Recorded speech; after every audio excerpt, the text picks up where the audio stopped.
Shalom Bapak Ibu, Saudara-saudari yang dikasihi Tuhan. Hari ini kita membahas 1 Korintus pasal 12 ayat 10 lagi.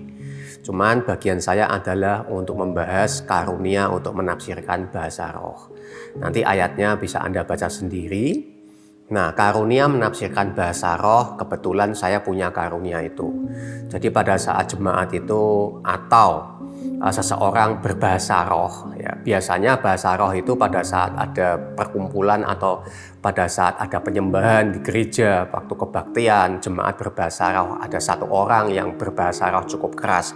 Biasanya bahasa roh itu yang bisa ditafsir dan itu punya maksud untuk disampaikan pesannya kepada jemaat.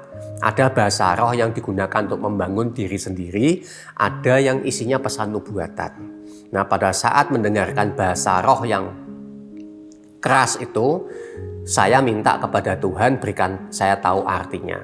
Kadang Tuhan memberikan artinya berupa gambar, berupa suara Tuhan di hati saya, dan itu bisa saya sampaikan kepada jemaat karena pesannya biasanya pesan profetis.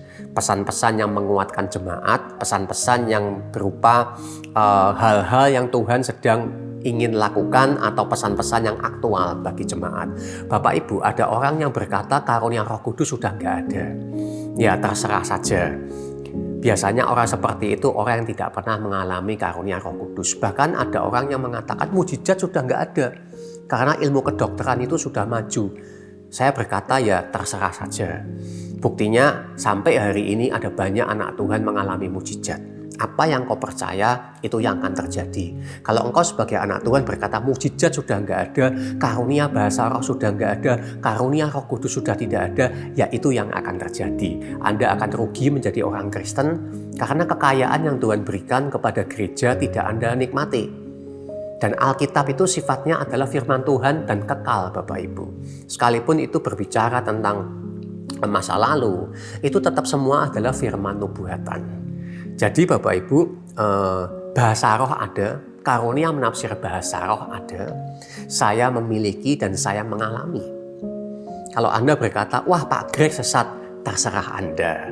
Karena mungkin Anda tidak mengalami. Kalau Anda punya hati yang lembut, Anda berkata, oh Pak Greg kok mengalami ya, saya juga kepengen mengalami. Anda akan mengalami, saudara. Jadi apa yang dituliskan di Alkitab, Anda punya hak untuk menikmati. Karena Alkitab itu adalah firman Tuhan yang selalu aktual. Dan Anda sebagai anak Tuhan, Anda punya covenant, perjanjian dengan Tuhan. Dan Tuhan yang menulis di situ, Dia akan memberikan kepada setiap anaknya yang percaya meminta. Tentu ini karunia. Jadi apakah Anda diberi atau tidak, itu terserah Tuhan. Mungkin Anda mendapat karunia yang lain. Karunia nubuatan, karunia iman, karunia apa yang lain. Tetapi semua itu ada sampai hari ini untuk kita. Untuk gereja, membangun dirimu dan membangun jemaat. Mari Bapak Ibu, milikilah iman yang penuh kepada firman Tuhan.